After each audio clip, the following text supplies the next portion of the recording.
Bueno, estábamos diciendo que vamos a dar inicio a la sucesión testamentaria. Y habíamos visto ya que había dos formas de suceder, en forma legítima o testamentaria. Legítima cuando es deferida por la ley, conforme un orden que ella misma establece, y testamentaria cuando lo es por la voluntad del testador expresado en testamento válido.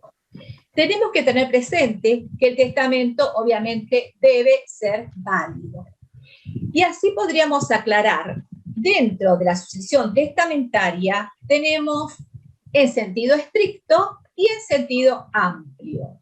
Para el sentido amplio, hay sucesión testamentaria siempre que haya un testamento. En sentido estricto, solo cuando hay institución de heredero. Y acá nos lleva a recordar que cuando hablamos de sucesores, nosotros tenemos diferentes tipos de sucesores, que conforme a la creencia del acervo, a esa amplitud, va a ser un sucesor universal o va a ser un sucesor particular. ¿Ustedes recuerdan la característica de este heredero?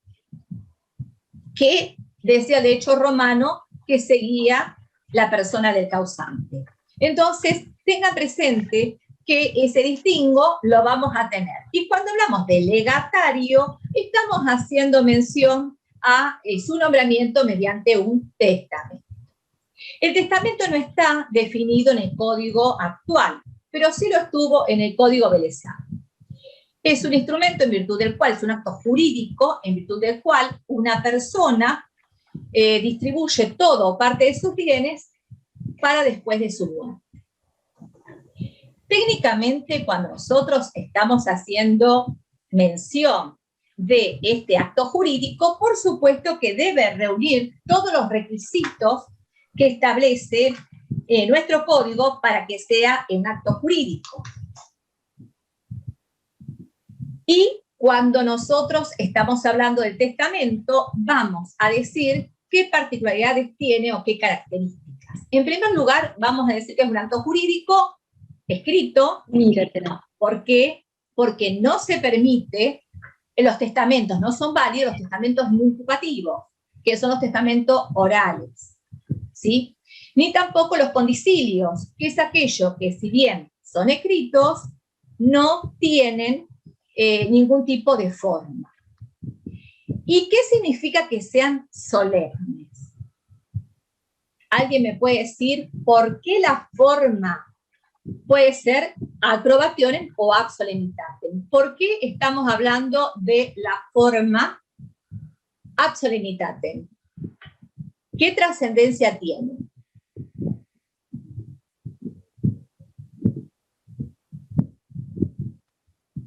Que si no se cumple con las formalidades es nulo.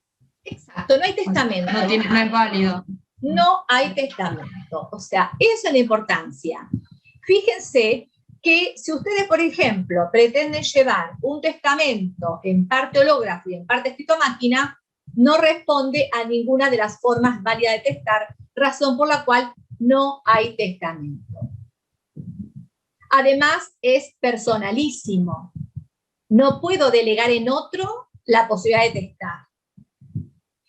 Es esencialmente revocable. Esto como características esenciales.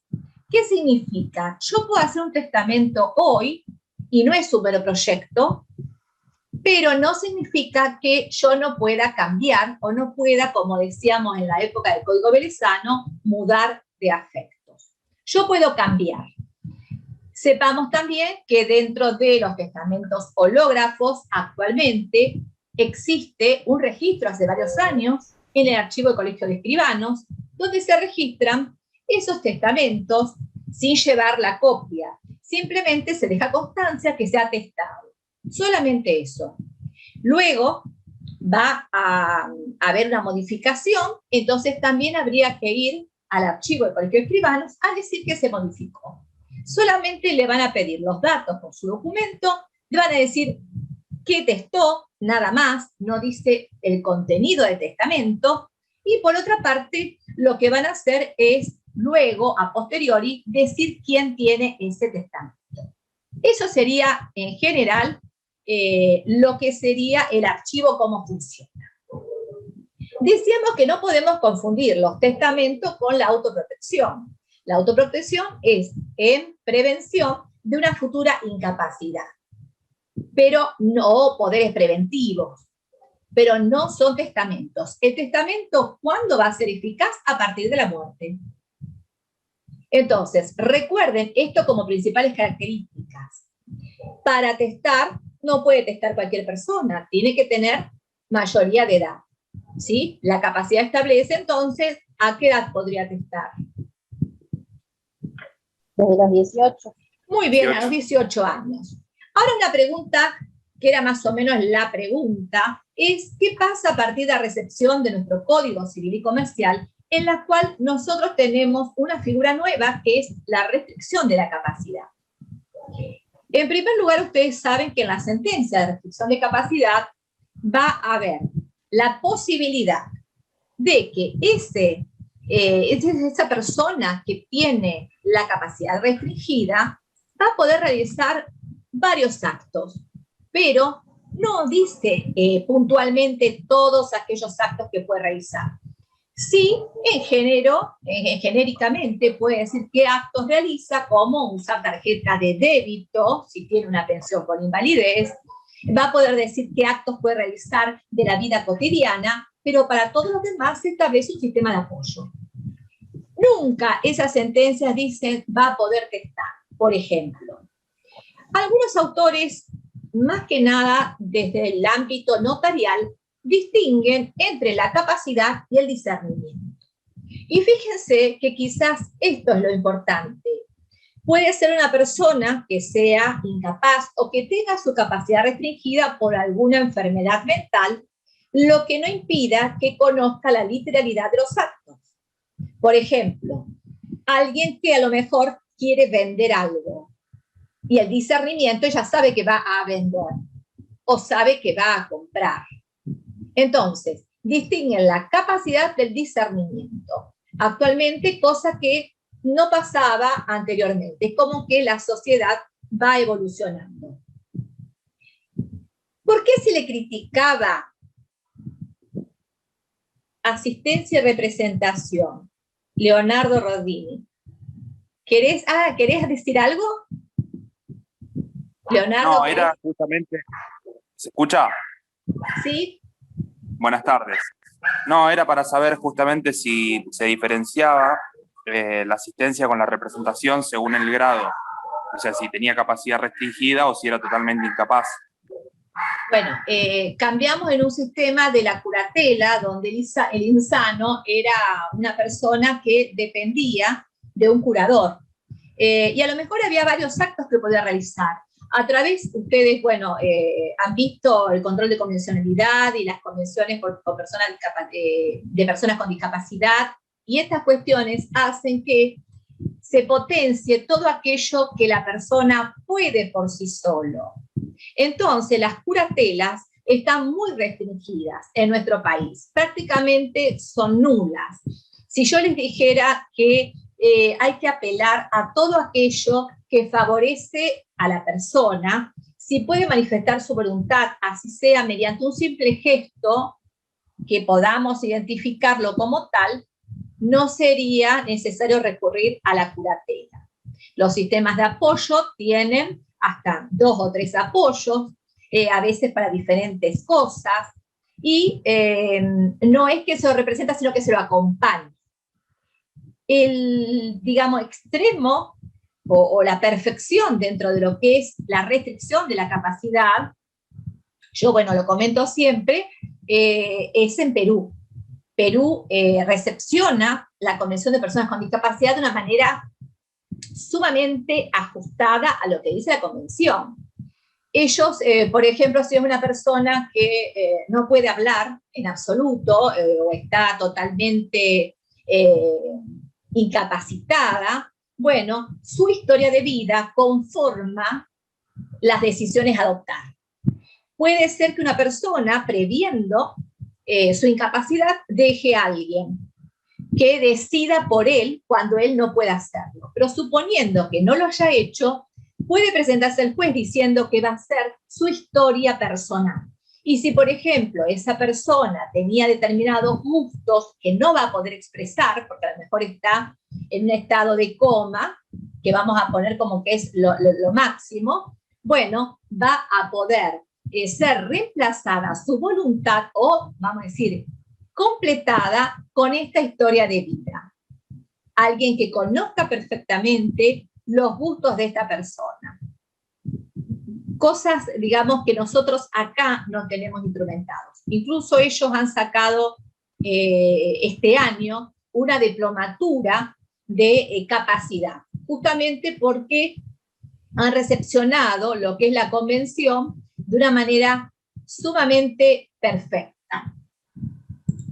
Entonces, esto es importante. Miren, les digo la verdad, es muy lindo. En el 2018 se modifica el Código Civil peruano y realmente si uno lee la convención ve que está prácticamente tomada en su totalidad.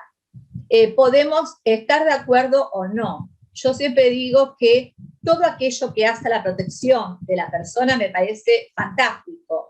Ahora, obviar que es una persona que en realidad tiene algún problema, llegamos a lo mejor, en lugar de protegerlo, a desprotegerlo.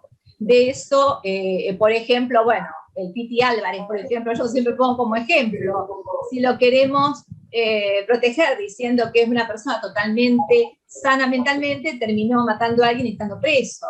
Entonces, me parece que hasta qué punto nosotros podemos ayudarlo y qué punto lo vamos a perjudicar. Es muy difícil, yo soy sistema de apoyo de una persona esquizofrénica y es muy problemático. Primero porque, bueno, ellos dudan continuamente y se sienten perseguidos. Entonces, a veces la única solución que uno tiene es la de irle mandando capturas de pantalla de cómo van los trámites. O hacerle entender que nadie puede sacar si tiene plata para cobrar la totalidad, porque todos tenemos un límite. Es muy conflictivo, les digo, muy conflictivo. En estos casos, restricción de capacidad, que me estaban preguntando Leonardo. Bueno, además se aconseja la inhibición, al igual que la curatela. Caso omiso hacen los bancos, porque yo les digo que la persona que yo tengo como sistema de apoyo tiene 3 deudas bancarias. Perdón, doctora, no se escucha porque hay un micrófono abierto. Ah, bueno, a ver, voy a pasar de pantalla. Perdón, ¿quién tiene el micrófono abierto? No llego a ver acá. Lore Susana, dice. Esperen que voy a ver si lo puedo silenciar.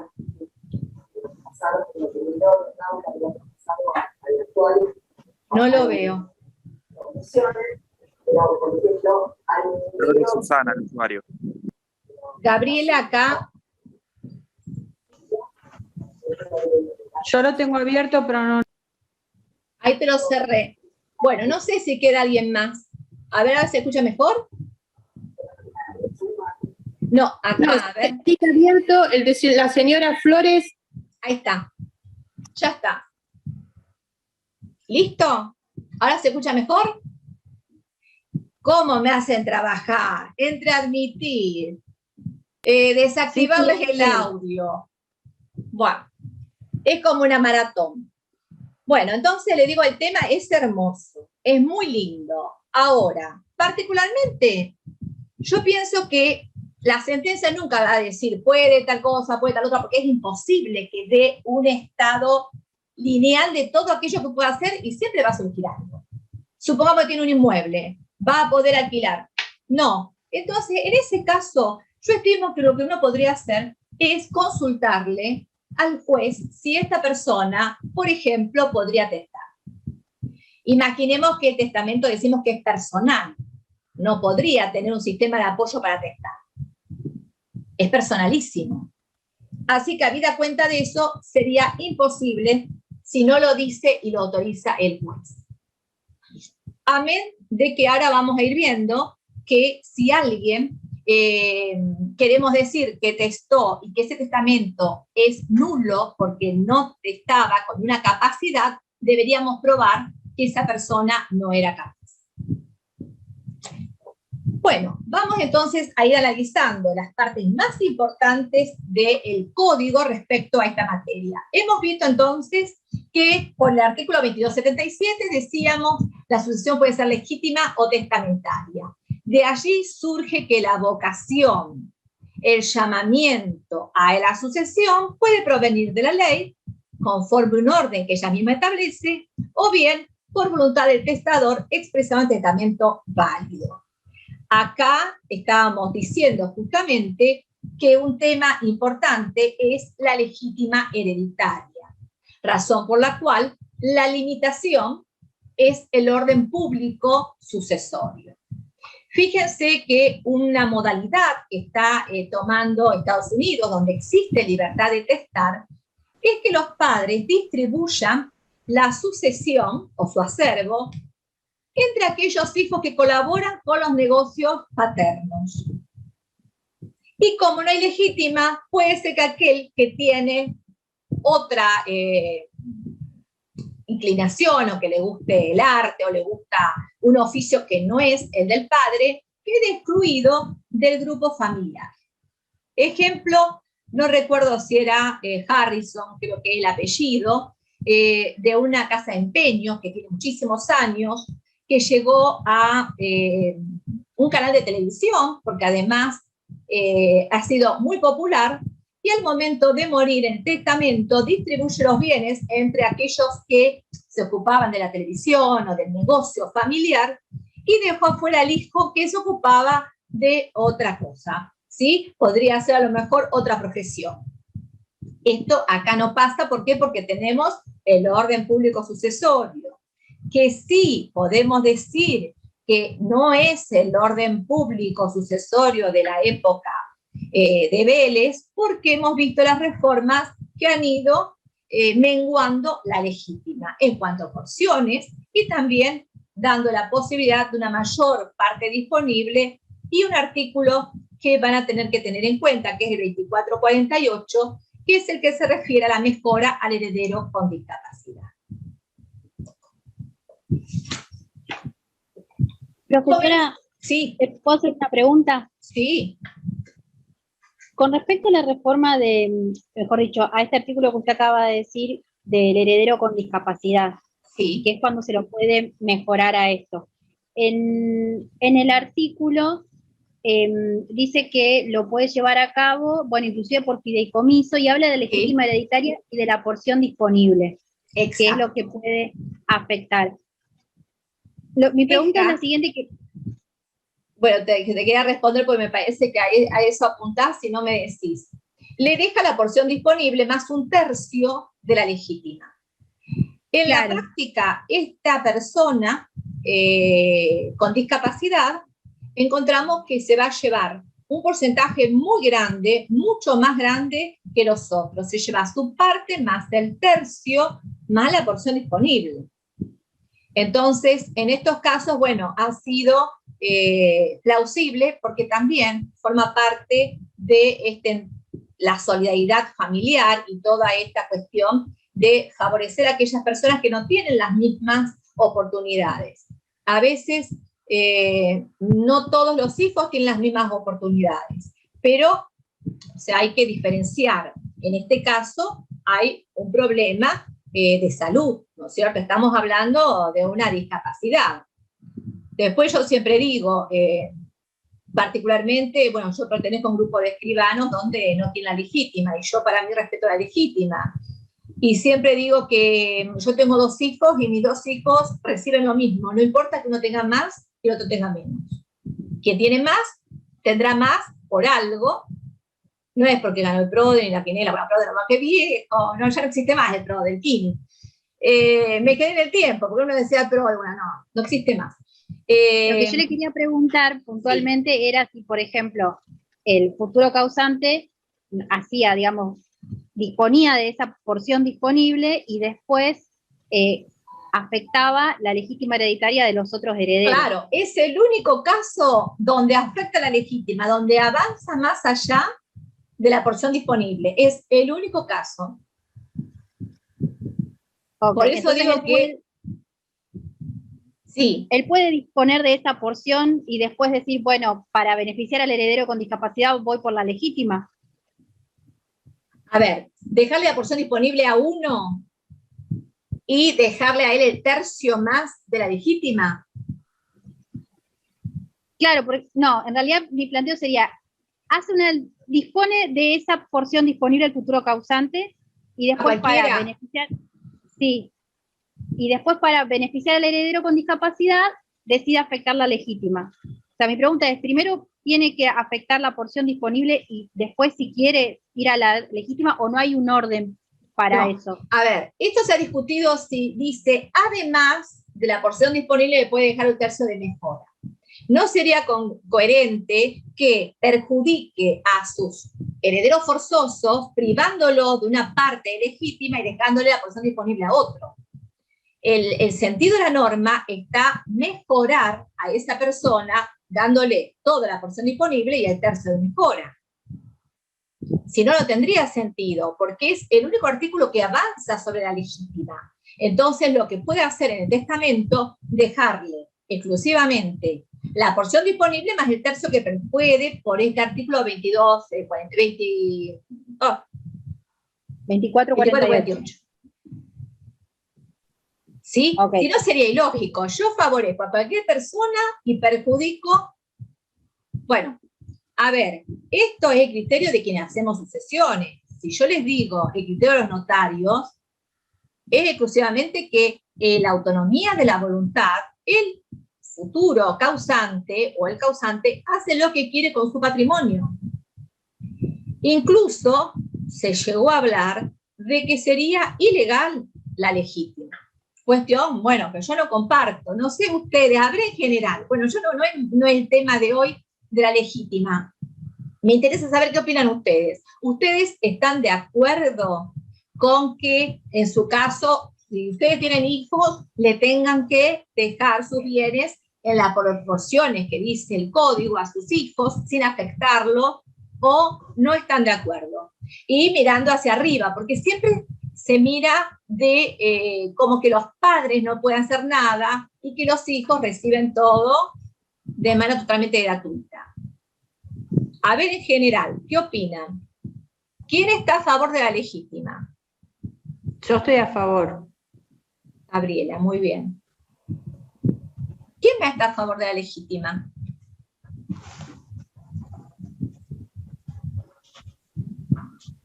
Gabriela, me parece que quedamos solas, ¿eh?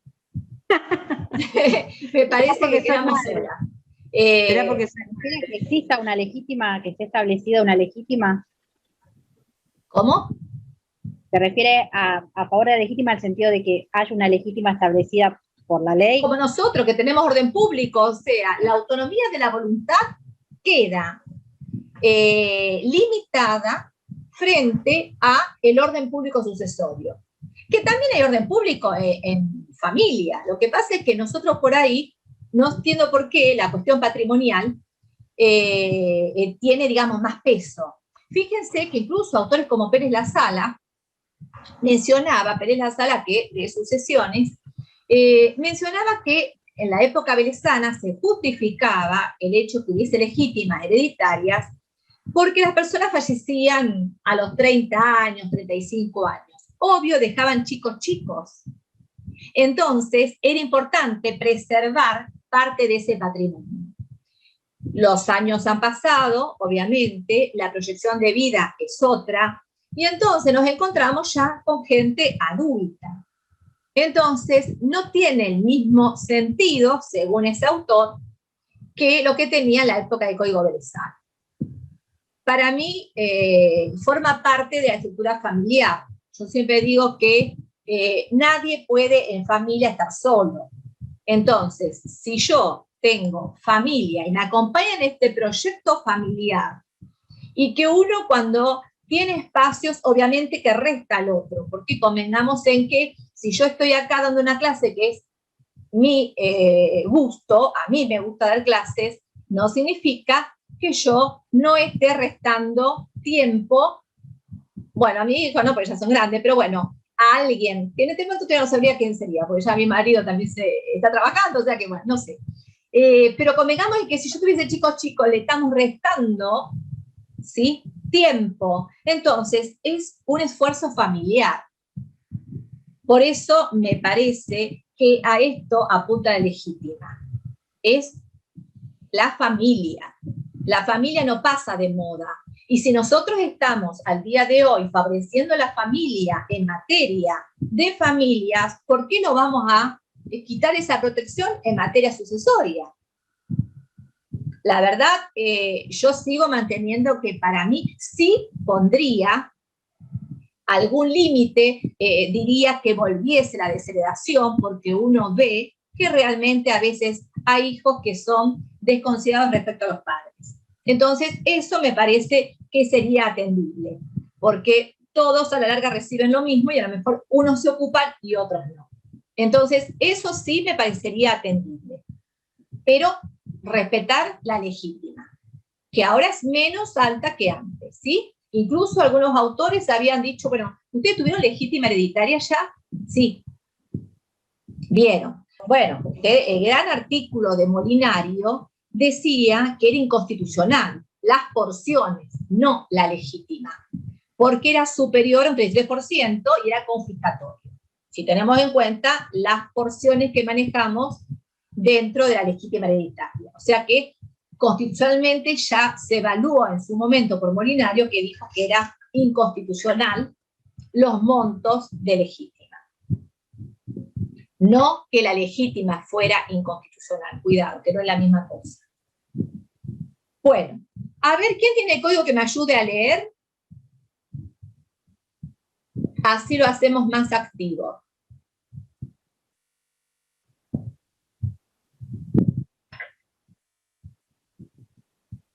¿Vos querés leer, Gabriela?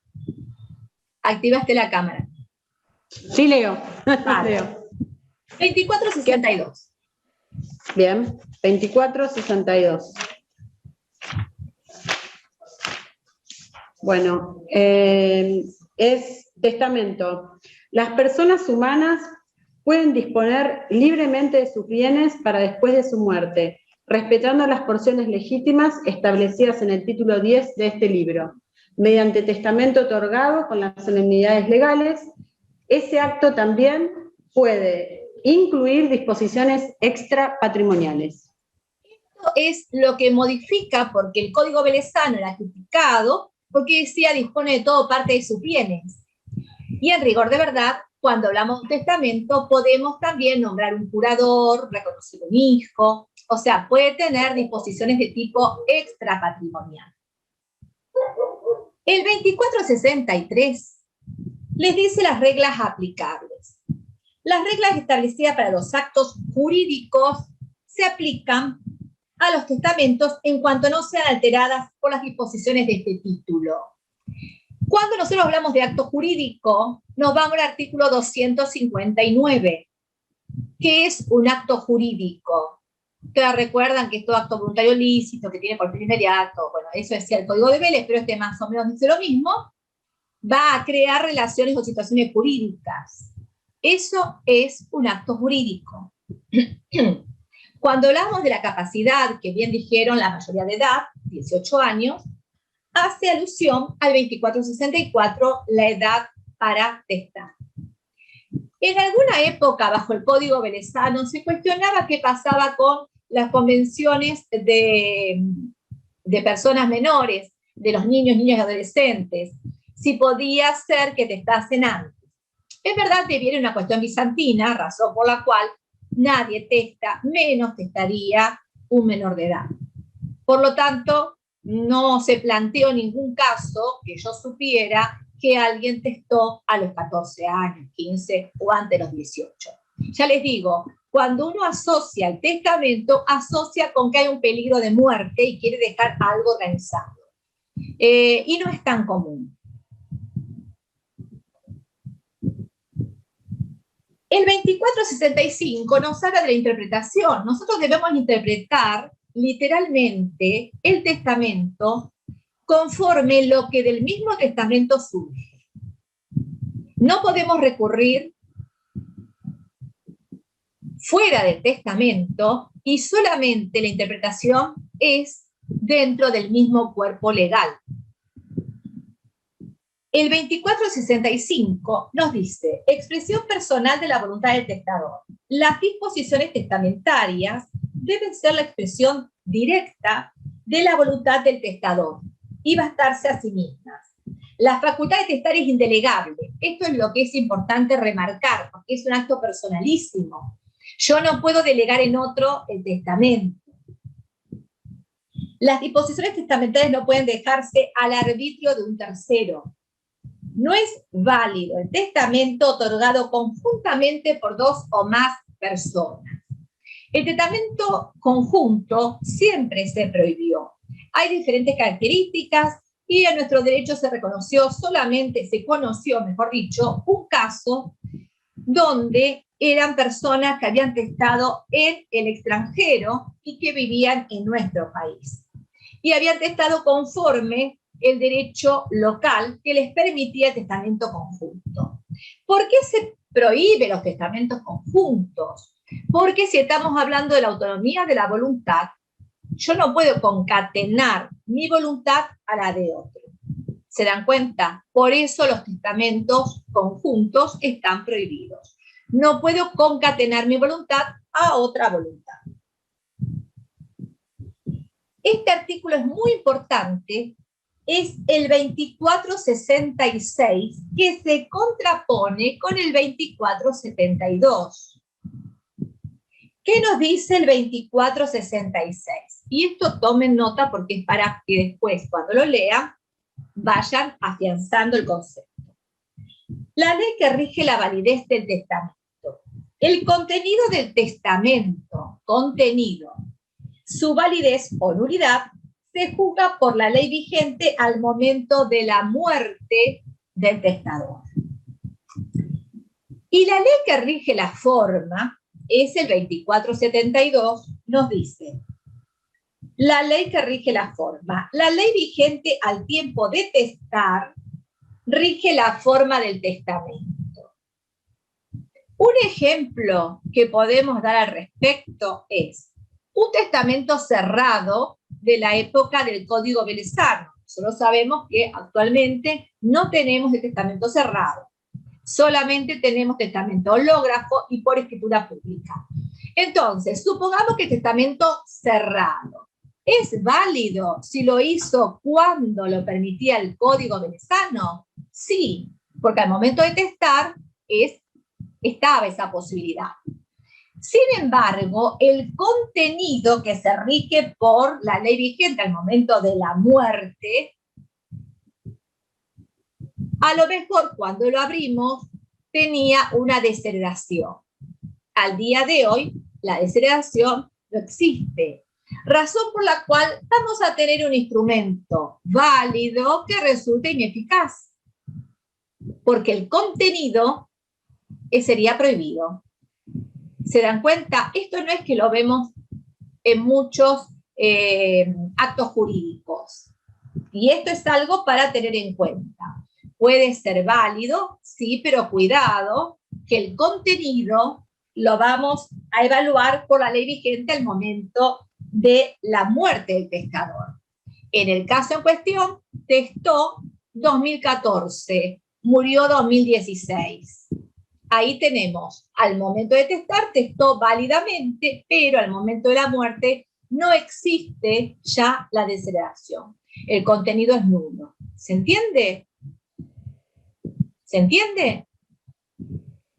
Bueno. El 24 o sea que son dos cuestiones separadas. Claro. No hay en todos actos jurídicos esto. Así es que realmente una cuestión tiene que ver con la forma y otra es la validez. Claro, una es la validez de la forma y otra es la validez del contenido. O sea que podrían tomarse ciertas cosas que sí serán válidas. Por ejemplo, no se tomaría o sea, sería un instrumento válido para poder probar, por ejemplo, otras cuestiones ajenas a la desheredación.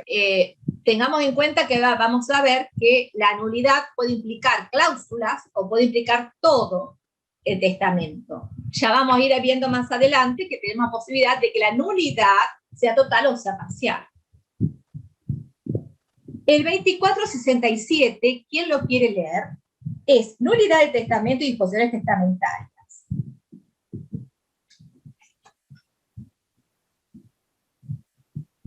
Yo lo leo, profe. Bueno, gracias. Dice, ¿es nulo el testamento o en su caso la disposición testamentaria? A, por violar una prohibición legal. B, por defectos de forma. C, por haber sido otorgado por persona privada de la razón en el momento de testar. La falta de razón debe ser demostrada por quien impugna el acto. D, por haber sido otorgado por persona judicialmente declarada incapaz. Sin embargo, ésta puede otorgar testamento en intervalos lúcidos que sean suficientemente ciertos como para asegurar que la enfermedad ha cesado por entonces. E, dice, por ser el testador una persona que padece limitaciones en su aptitud para comunicarse en forma oral y, además, no saber leer ni escribir, excepto que lo haga por escritura pública con la participación de un intérprete en el acto. F, por haber sido otorgado con error, dolo o violencia. G, por favorecer a persona incierta, a menos que por alguna circunstancia pueda llegar a ser cierta. Fíjense, esto es importante que cuando nosotros nombramos en un testamento a aquella persona beneficiaria de él, obviamente que tiene que estar determinada o ser determinable. Si yo, por ejemplo, digo, dejo mis bienes a fulano de tal, con toda la identificación, o podría decir, dejo mis bienes a aquella persona, o dejo un legado a aquella persona que se case con mi hija. Por ejemplo, de alguna manera yo lo estoy identificando. Por eso puede ser determinado o determinante. No sé si a usted le llamó la atención el punto D, por haberse otorgado por persona judicialmente declarada incapaz. Esto ya estaba en el Código de Vélez. Aquella persona declarada incapaz en un intervalo lúcido podía atestar, en tanto y en cuanto se demostrara que ese intervalo lúcido era lo suficientemente cierto y prolongado. Realmente fue una discusión de materia de psiquiatría, porque hay que ver como cuánto los intervalos son lo suficientemente amplios como para que esa persona pueda atestar. En medicina dicen que generalmente no existen, son momentos de lucidez, pero no son intervalos suficientemente ciertos y prolongados. Es cuestión de prueba y no es una cuestión muy fácil.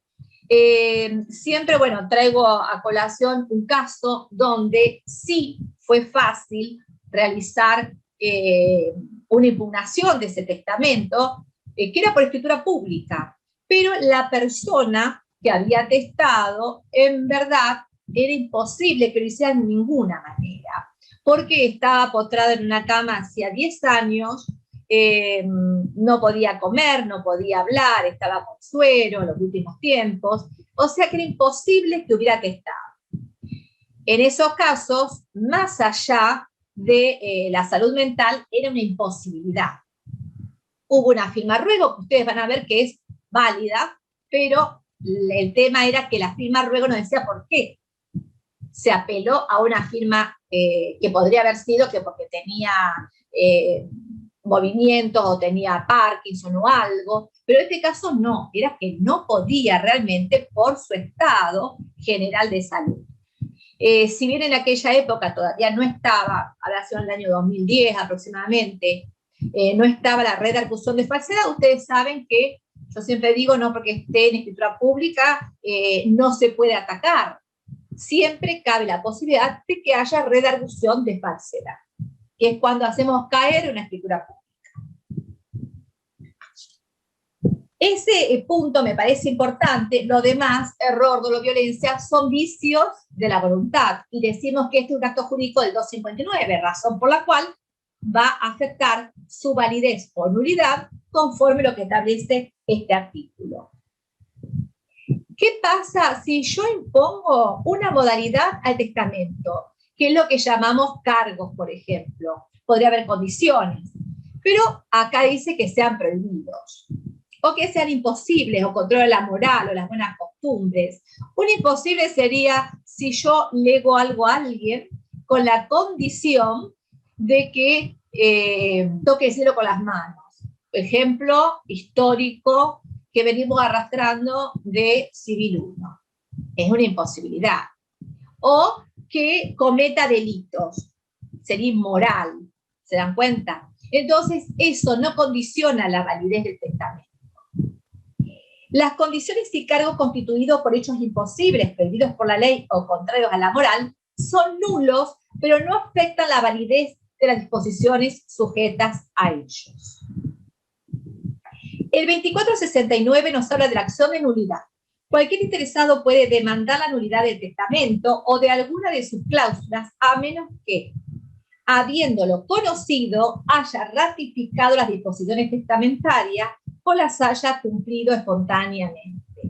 Si yo debo cumplir con un testamento y podría no hacerlo porque entiendo que no cumplía las formas establecidas, o podría decir que te estoy siendo insano, por ejemplo, pero lo cumple igual, deviene como si fuese directamente una obligación natural del Código Velezano, ¿sí? No tengo obligación, pero lo cumplo igual. Después no me puedo quejar, si sabiendo que podía no cumplir.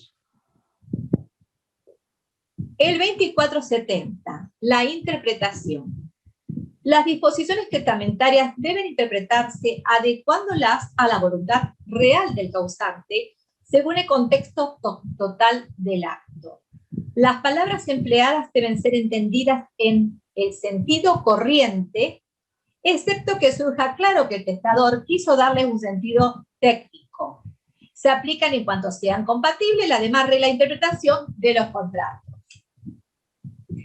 ¿Queda claro? Si la persona utilizaba cierta modalidad de lenguaje, eso lo hace personal. Igual que vamos a ver después, si firma, y firma no con la firma, digamos, de su nombre y apellido, sino que firma con el nombre con el que es conocido. Entonces, en este caso también se permite. A ver, vamos a poner un ejemplo, Mirta Legrand. Si firmara Mirta Legrand, sabemos quién es, más allá que sabemos que no se llama así, que es un nombre, digamos, artístico, pero es conocida Mauro Viale. por Mauro Viale. Si dijera el zorzal criollo, que ustedes van a zafar porque yo no tengo tiempo, esto queda grabado, pero no importa. A mí me encanta contarle la historia del testamento de Gardel, pero por razones de tiempo voy a dejar que si alguien es curioso lo busque, porque ha sido el gran testamento cuestionado en cuanto a la validez, en cuanto a un montón de situaciones, y que ha llevado un estudio de muchísimos años. Así es que se lo dejo como tarea si les interesa. A mí particularmente no me acuerdo cómo fue que llegué a ver el tema, y me gustó. El testamento de San Martín, pero en ese momento no había legítima, con lo cual estamos hablando del testamento que hace San Martín, no tenía ningún tipo de restricción. Pero el testamento de Gardel es muy lindo, muy apasionante, porque se discuten un montón de situaciones. Así que lo dejo con la intriga, para que puedan sembrar la duda. Esto se llama sembrar la duda. Entonces, hay investigadores respecto de ese testamento. De dónde nació Gardel, particularmente a mí me parece una vida muy atrapante, y realmente se discute hasta su lugar de origen, dónde nació. Hay toda una historia que no se los quiero relatar, pero bueno, miren, porque hasta parece que hay una usurpación de identidad en el ínterin, así que es muy atrapante. Bueno, hubiese firmado el zorzal criollo, y era el zorzal criollo, el morocho del abasto, era, todos lo conocían así, ¿sí? Después estaba el otro, ¿cómo se llama? Bueno, Caragagián, por ejemplo, el nombre hubiese firmado, Caragagián no era el nombre que tenía, o sea, nombres que son conocidos. Bueno, con respecto a la obligación de denunciar la existencia del testamento. Quien participa cuidado con esto, quien participe en el otorgamiento de un testamento o en cuyo poder se encuentra, está obligado a comunicarlo a las personas interesadas una vez acaecida la muerte del testado. La pregunta del millón, que realmente no tiene solución, no le puedo decir la respuesta porque no la sé, es que en el archivo del Colegio de Escribanos se ha implementado un sistema de registro ya hace varios años de los testamentos, hológrafos. No me refiero a escritura pública que van con protocolo, que tienen obligación de comunicar que hay testamentos, pero los protocolos se llevan hasta dentro de los 2 años siguientes a que se terminan, digamos, esas escrituras. El tema pasa por cuando va una persona que es voluntario, porque no hay obligación y no hay consecuencia para esto, y dice, yo testé, tiene que llevar documentos, le toman los datos, hice un testamento en tal fecha y lo tiene tal persona. No dice contenido, no lleva nada. ¿Qué pasa si es mentira? Porque técnicamente cuando uno inicia la sucesión y se va a preguntar al archivo, que actualmente también se puede hacer de manera digital, esto cambió el tema de la virtualidad. Ustedes saben que tenemos un sistema que se llama CIFE, donde nosotros podemos mandarnos cédulas y dentro de los juzgados, por ejemplo, la ley 5110 se tramita dentro de la misma oficina de proceso sucesorio. No tenemos que llevar las cartas como hacíamos antes. Y en materia del Colegio de Escribanos pasa lo mismo. O sea, hay una información interna y ya no va más lo del API. Por si ustedes alguna vez han visto los llamados oficios, la 5110, para saber si era beneficiario, lo mandaban a Santa Fe, o si era deudor al API, eso ya no se utiliza más, ¿sí? Porque estarían todas esas obligaciones prescritas. Así es que hubo una normativa interna por la cual eso ya no hay que hacerlo. Vamos a ver un poquito las formas de los testamentos. Yo les contaba que el testamento cerrado, también llamado místico, no se usaba si ya testar no era cosa común, menos con un testamento cerrado. Razón por la cual se quitó y nos quedamos con el testamento hológrafo y con el testamento por acto público, con alguna salvedad con respecto al testamento hológrafo, porque requiere una pericia caligráfica, que antes no se requería. Dijimos entonces que la ley vigente al tiempo de testar rige la forma de los testamentos. ¿Qué requisitos formales? El testamento puede otorgarse solo en alguna de las formas previstas por este código. Las formalidades determinadas por la ley para la clase de testamento no pueden entenderse a las de otra especie. La observancia de las solemnidades impuesta debe resultar del mismo testamento sin que pueda suplir por prueba alguna. Fíjense que yo no puedo mezclar las formas. El hológrafo tiene esos requisitos de estar enteramente fechado, escrito y firmado de puño y letra por el testado. Ahí tiene un aditamento que ya lo vamos a analizar, porque resulta confuso a primera vista, pero después vas a entender que no es confuso. ¿Cuál es la sanción de la inobservancia de las formas? Bueno, la nulidad total.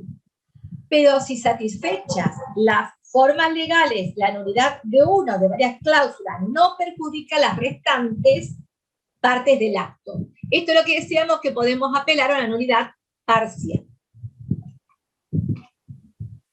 Me interesa esto que es pregunta de examen, que es la confirmación de testamento nulo por inobservancia de formalidades.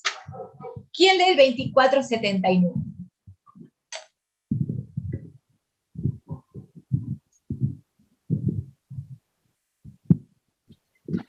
¿El 2471? 79. No, 75, perdón. 2475. León. confirmación del testamento nulo por inobservancia de las formalidades. El testador solo puede confirmar las disposiciones de un testamento nulo por inobservancia de las formalidades, reproduciéndolas en otro testamento otorgado con los requisitos formales pertinentes. Perfecto. Es hacer uno nuevo, exactamente igual, pero con las formalidades que no se tuvo en el primero. ¿Qué pasa con la firma? Cuando en los testamentos se requiere la firma, debe escribírsela tal como el autor de ella acostumbra a firmar los instrumentos públicos o privados.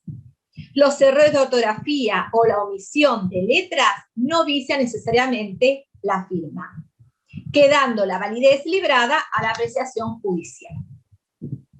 Esto es lo que veníamos diciendo, se acostumbra a firmar de esa manera. Fíjense que incluso a veces los contratos artísticos se firman de igual manera, con el nombre artístico. Luego vamos a ir viendo testamento hológrafo y por acto público. Y les quiero mencionar un poquito de las otras cuestiones, porque ya les digo que a las 25 tendríamos que dejar el aula. Testamento hológrafo, nosotros sabemos que es enteramente fechado, escrito y firmado de puño y letra por el testador. ¿Por qué es importante la fecha? ¿Por qué les parece que sea importante la fecha?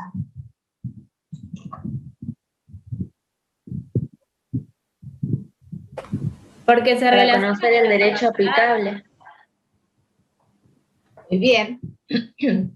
Por el tema de la capacidad. Porque fíjense que si es alguien que puede morir insano, pero no importa cómo muere, sino que al momento de testar pudo expresar su voluntad. Eso es lo importante. Ahora, hay cuestiones casuísticas o hay cuestiones que podríamos decir que van a depender, digamos, de criterios jurisprudenciales. Hay algunas zonas grises, porque es toda cuestión de prueba. Yo también traigo a colación, porque a mí me parece útil decir casos de la vida real. Cierta oportunidad aparece un testamento dejando varios legados. Se discutía si no había un legado de remanente, que bueno, tiene otra característica, pero lo importante está en que dejaba cosas a diferentes personas. Y a una le dejaba una suma de dólares importante. Yo no me recuerdo en este momento cuántos, pero era una suma muy importante, que decía que estaba empotrado en el baño de su departamento. O sea, la indicación, todo. Imagínense, va al oficial de justicia, rompen todo, la caja estaba cerca del depósito, pero no había nada. Entonces, era un testamento válido, todo lo demás, pero no había el objeto. No se sabía qué pasó con eso. Y él no podía reclamar, porque el objeto no estaba. No se llevó nada. Ahora, fíjense que lo que no se sabe, sí, a lo mejor le pidió a la persona que realizó, que lo empotró, a lo mejor le pidió que pusiera los dólares adentro, a lo mejor no lo puso, o pensó ponerlo y no lo hizo. La cuestión, lo cierto está en que eso no estaba. Un testamento válido, pero no tenía el objeto. El testamento hológrafo debe ser íntegramente escrito con los caracteres propios del idioma en que es otorgado, fechado y firmado por la misma mano del testador. La falta de alguna de estas formalidades invalida el acto, excepto que contenga enunciaciones o elementos materiales que permitan establecer la fecha de una manera cierta. Si, por ejemplo, yo en lugar de poner 24 de diciembre pongo Nochebuena de tal año, puedo identificar o Navidad de tal año, o Día del Trabajador, o sea, no hay mucho Día del Trabajador, ¿se dan cuenta? Bueno, la firma debe estar después de las disposiciones, y la fecha puede ponerse antes de la firma o después de ella. El error del testador sobre la fecha no perjudica la validez del acto. El error del testador sobre la fecha, a lo mejor pone Navidad y pone 24, y sería Nochebuena. Esta es la parte que me interesa remarcar. Los agregados escritos por mano extraña invalidan el testamento solo si han sido hechos por orden y con el consentimiento del testador.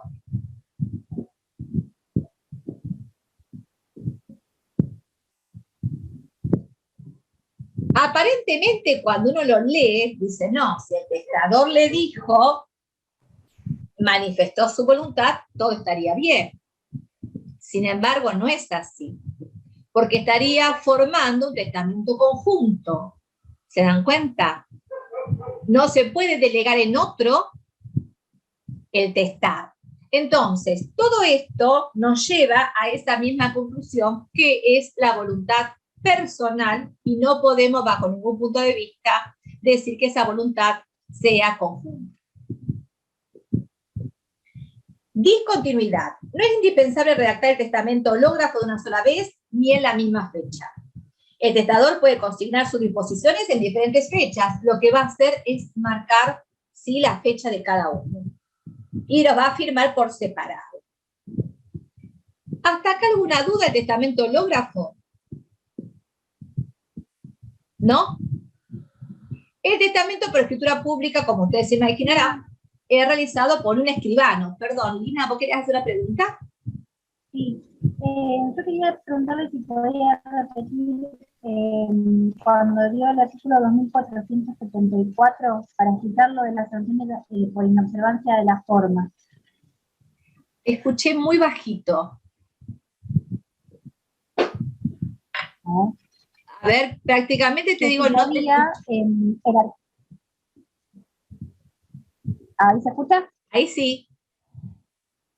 Ah, bueno. No, si podía volver a explicar el artículo 2474, que habla de la sanción por inobservancia de la forma, que ahí había dicho que la inobservancia de la forma causa la nulidad total. Y después yo me quedé sin volumen y no escuché lo que decía. Lee el artículo. Lee el artículo. Artículo 2474, sanción por inobservancia de las formas. La inobservancia de las formas requeridas para otorgar el testamento causa su nulidad total, pero satisfechas las formas legales, la nulidad de una o varias cláusulas no perjudica las restantes partes del acto. El empleo de formalidades sobreabundantes no vicia el testamento. Muy bien. De esto nos surge que la nulidad puede ser total o parcial, ¿sí? Y que si es sobreabundante las formas, no impide. ¿Por qué? Esto, por ejemplo, si el testamento por escritura pública, que vamos a ver, requiere de 2 testigos y hay 4, no importa el mayor número, sí que 2 por lo menos, que eso es lo que se exige, que estos sí sean hábiles de ser testigos. Entonces, cubiertas las formas que los otros 2, no invalidan el acto que haya más. Digamos, aquello que sea sobreabundante no perjudica. Testamento por acto público.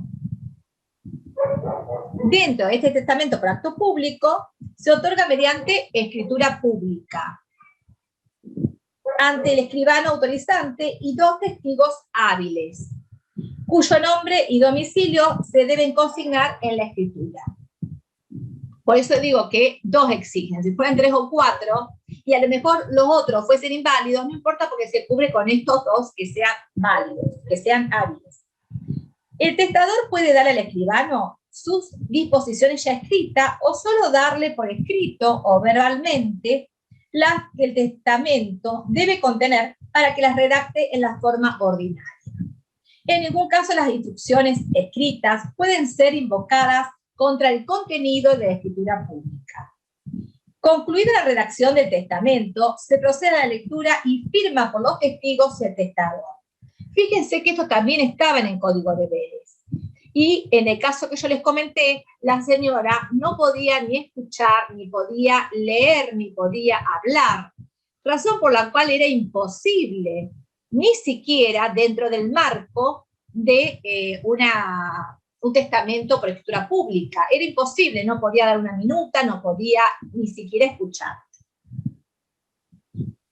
Los testigos deben asistir desde el comienzo hasta el fin del acto sin interrupción, lo que debe hacer constar el escribano. A esta clase de testamento se aplican las disposiciones de los artículos 299, que nos habla de escritura pública, y artículo 300, que nos habla del protocolo. Así que vincúlenlo con el 299 y 300, que son las normas que refieren a la escritura pública y a los protocolos. Estos testamentos, ustedes sabrán, no se protocolizan porque ya están en el protocolo del escribano, a diferencia del testamento hológrafo. Este sí requiere la presentación para ser protocolizado. Con respecto a los testigos, ¿quiénes pueden serlo? El 2481 nos dicen que pueden ser testigos de los testamentos las personas capaces al tiempo de otorgarse el acto. Volvemos a lo mismo. Si ese testigo después termina siendo incapaz, no invalida a este testamento. No pueden serlo, además de los enunciados en el 295, los ascendientes, descendientes, cónyuge, ni el conviviente del testador, ni los albaceas, tutores o curadores designados del testamento, ni los beneficiarios de alguna de sus disposiciones. Esto refiere a quienes no pueden ser testigos de esos testamentos por acto público. El testamento en que interviene un testigo incapaz o inhábil, al efecto, no es válido si, excluido esto, no es válido. Si, excluido esto, no quedan otro con un número suficiente. Por lo tanto, si hay testigos, por ejemplo, hay 4, 2 son incapaces, pero los otros 2 no, el acto es válido. Luego también les habla de la inhabilidad para suceder por testamento. Esto es como la contracara de lo que es la capacidad, porque nosotros tenemos que la capacidad, en términos genéricos, es una aptitud para ser sujeto pasivo de una transmisión mortis causa. Ahora, inhabilidad para suceder por testamento es solamente en el marco de una sucesión testamentaria. En una sucesión legítima podrían ir tranquilamente sin ningún inconveniente. Personas que no pueden suceder. No pueden suceder por testamento, y remarcamos por testamento, los tutores y curadores a sus pupilos, si estos mueren durante la tutela o curatela o antes de ser aprobadas las cuentas definitivas de la administración. El escribano y los testigos ante quienes se haya otorgado el testamento por el acto en el que han intervenido. Los ministros de cualquier culto y los líderes actualmente, dice, o conductores espirituales que hayan asistido al causante en su última enfermedad. En el proyecto de reforma del código hablaba de sectas y se tomó como un término peyorativo, razón por la cual se cambia y dice conductores espirituales. Todos estos casos de inhabilidades lo que persiguen es evitar la captación de herencia, ¿sí? El ser de cuidados solícitos, tendientes a torcer la voluntad del testador para lograr ser beneficiados por un testamento. Son todos casos que pretenden evitar la captación de herencia. Luego vamos a tener que tener en cuenta que estos testamentos vamos a poder instituir herederos, darle el carácter de esa vocación expansiva, o bien podemos hacer legados. Fíjense que los legados hay muchos y de muchísimas objetos, razón por la cual resulta a veces difícil poder definirlo. Hay algunos que remarcaríamos, por ejemplo, el legado de inmueble, el legado de cosas cierta determinada es más sencillo. Recuerden conocer y si se les pregunta algún legado, poder decir, porque se les da a elegir algún legado que ustedes quieren explicar. traten de elegir algún legado que dominen, ¿sí? El de cosas ciertas y determinadas quizás es el más sencillo. Legado de alimentos o el legado de un bien en condominio. Con respecto, y esto es tema de lo que tendríamos que tratar hoy, la revocación y caducidad de las disposiciones testamentarias. En este punto estamos hablando nosotros de lo que son las ineficacias de las disposiciones testamentarias. No hablamos de una nulidad, sino simplemente que el acto no se va a llevar a cabo, el testamento no va a cumplir el fin por diferentes cuestiones. Si nosotros hablamos de nulidad, ya lo hemos tratado, y el vicio es in situ al acto mismo. Ya el testamento nace con la nulidad. El vicio es concomitante al acto, o le falta la forma, o hay dolo, violencia, etc. Cuando hablamos de la caducidad, la ineficacia es posterior al acto, pero es independiente de la voluntad del testador. El testador no tiene aquí nada que ver. La premoriencia del beneficiario, por ejemplo, opera la caducidad. O si desaparece la cosa legada, sin culpa del causante. Y luego tenemos la revocación, que aquí sí es importante porque interviene la voluntad del testador, ya sea de manera expresa o tácita.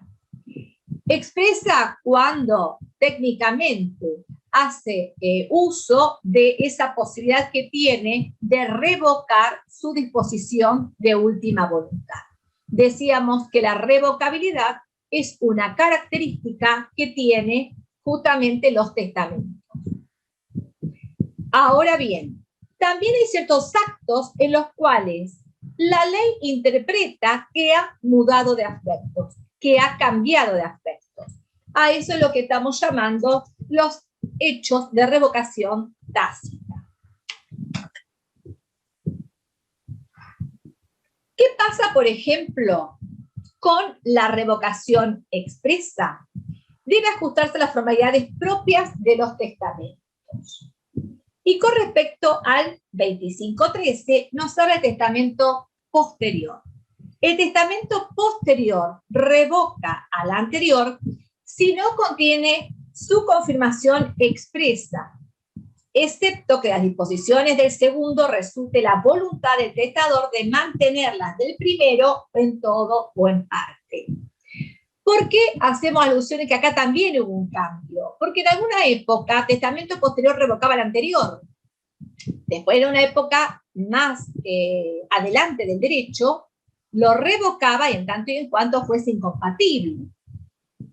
Pero actualmente fíjense que es contundente cuando debemos entender que ha sido revocado. El 25.14 nos habla de la revocación por matrimonio. El matrimonio contraído por el testador revoca el testamento anteriormente otorgado, excepto que en este se instituya heredero al cónyuge o que de sus disposiciones resulte la voluntad de mantenerlas después del matrimonio. Esto también ha sido mucho más claro que lo que establecía el Código de Vélez. ¿Por qué? Porque fíjense que hubo un caso hacia el 1900 que llegamos a un absurdo. Era una persona que vivía en concubinato de la época, hoy sería unión convivencial, y para tratar, le había hecho un testamento a su concubina de la época, con la cual tenía hijos también, pero para dejarla, más protegida, luego se casa. Se casa estando enfermo y muere dentro de los 30 días. Por lo tanto, es una exclusión hereditaria. Pero además, por haberse casado, no valía el testamento, pero en verdad, él había reafirmado sus afectos al casarse con la misma persona. Era una incoherencia porque al final esta mujer no pudo recibir los bienes. Entonces, en verdad, el código actual da mayor claridad y es más coherente. porque lo que hace es reafirmar el afecto. Luego tenemos el 2515, que nos habla de cancelación o destrucción del testamento hológrafo, pero si respeta las legítimas, se revoca igual. Ay, no entiendo la pregunta, a ver. ¿Quién preguntó? Claro, sí. No, es rápida. Si el testamento, Sí. si después contrae matrimonio, el testamento lo hizo antes, se revoca. ¿No? Sí. No, Pero se sí. revoca no. Tenemos que ver esto. Fíjate que si a lo mejor del testamento surge con que se case, va a estar cuando le nace derecho a esta mujer. Fíjate cómo nacen las acciones. A partir del matrimonio. Claro. Además tenemos otra cosa más actualmente. No nos olvidemos que podemos haber tenido un acto de donación, el 2459, con toda su reforma, que está desdibujando también la legítima. Este tema es muy lindo y yo les digo, excede lo que sea la clase, pero quiero dejarles un mensaje como para que pensemos con una mente más amplia. Actualmente la legítima está, vamos a decir, muy cuestionada por muchos grupos. Por otra parte, el derecho se ha ido modificando, la legítima se va desdibujando, y pasa otra cuestión. Por ejemplo, el tema del 2459, que no sé si ustedes los han visto, el tema de aquellas donaciones que fueron efectuadas, obviamente, en vida del causante, y que llevan 10 años desde la entrega de la posesión, que esas no serían reducibles. Ahora, fíjense que también es una cuestión para tener en cuenta que no necesariamente yo una donación le doy la posesión. Puedo diferir la posesión para otro momento, incluso el momento de la muerte.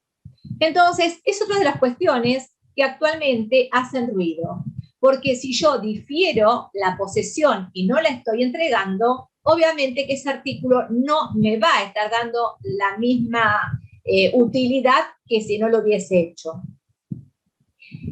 Al respecto, ustedes pueden ver artículos escritos por Castelnovo, de la revista Notarial de Buenos Aires, del Colegio de Escribanos de Morón, que bueno, es lindo conocer, digamos, otras opiniones, donde ellos obviamente no están a favor de la legítima, y donde prevén toda esta distinción entre lo que sería la legítima, que pasa con una donación, los 10 años y la entrega de posesión. Es un artículo muy importante, está Luis Llorens, Castelnovo, también Donda, donde en esto están en el tema, digamos, de las reformas. Así que es importante. Si yo les digo a épocas anteriores era otra cuestión, la legítima. Además, bueno, yo como digo, tendríamos que eliminar varios artículos, que es inviolable, que no se puede renunciar sino hasta el momento en que se tiene la muerte del causante. Hay varios artículos, pero lo cierto está en que actualmente hay una movida muy importante donde está cuestionada la legítima. Con respecto a la cancelación o destrucción del testamento hológrafo, el testamento hológrafo es revocado por la cancelación o destrucción hecha por el testador o por orden suya. Fíjense, ¿cómo pruebo yo que demandé a alguien a que lo rompiera? Es una cuestión de prueba. Lo que sí sabemos es que yo no podría alegar algún derecho que tuve de decir, no, pero ese testamento que rompieron yo estaba. No puedo alegar ningún tipo de derechos. Lean lo que es revocación del legado por transmisión, transformación o gravamen de la cosa. Y tengan en cuenta especialmente esto. No se habla de inexistencia del testamento como acto jurídico. La teoría de inexistencia, les digo que muy pocos autores han hablado. De hecho, acá el programa no lo menciona en la actualidad. Y la teoría de inexistencia, que quizás no sé si la han visto en alguna otra materia, pueden haberla visto a lo mejor en comercial. ¿Saben cómo se origina? La teoría de existencia se origina en Francia. en épocas donde regulaban el matrimonio, en el Código de Napoleón, y decía 2 personas. Al no decir de diferente sexo, se casaban también personas del mismo sexo. Entonces era como atacar esos actos, no podían decir que eran nulos, entonces dijeron que era inexistente. Ahí comienza la teoría de inexistencia, que algunos llevaban a materia de testamento. Pero en verdad no es que hay o no testamento. El testamento es nulo por defecto de forma. Actualmente así además lo establece. Recuerden también que existe una figura cuando hablamos de testamento, que es el albacea, que es el ejecutor testamentario, y que es aquella persona que cuando hay herederos malavenidos, decía Borda, tiene un protagonismo esencial. Y que su protagonismo va a ser mayor si no hay herederos, porque además va a tener la administración del acervo hereditario. ¿Alguna pregunta? Bueno, espero haber sido clara y ya tengo que dejar el aula porque si no, no van a poder ingresar la otra persona. Pero bueno, tengo 2 minutitos. ¿Alguien quiere hacer una pregunta?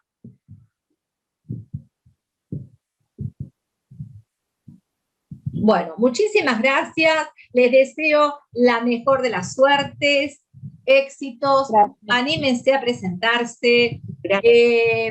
La virtualidad es difícil para ustedes, pero para nosotros también. Así que nos vamos ayornando. Espero verlos en el examen. ¿Sí? Bueno. Gracias, profe. La agradecida soy yo, porque realmente es un placer para mí compartir estos espacios, por lo menos en forma virtual.